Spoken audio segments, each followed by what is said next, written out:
Tomato, tomato, tomato, tomato, tomato. In Burnstown, they know how to get down. No, they ain't playing. 3 types of tomatoes? I'm just saying, all them heirloom, they live beyond the two. Different types and generations don't need exoneration. But just one question, is that a fruit that takes home all the loot? Or veggie, hitting them out of the park like Reggie? Kellogg's breakfast? That's a tomato? Nah, but hey, if you say so, Abe Lincoln tastes just like bacon. Boxcar Willie?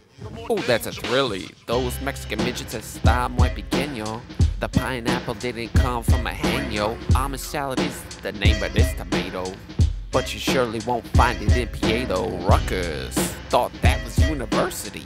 Wow, now that's diversity. The Golden Girl tomatoes are best right off the branch, like hanging with Sophia, Dorothy, Rose, and Blanche. Some are local, some are far, with Saponicon, Peach, Hungarian heart. All I can say is I hope we never part. Now one last thing, I wonder why though J-Lo never birthed a tomato. Tomato, tomato, tomato, tomato.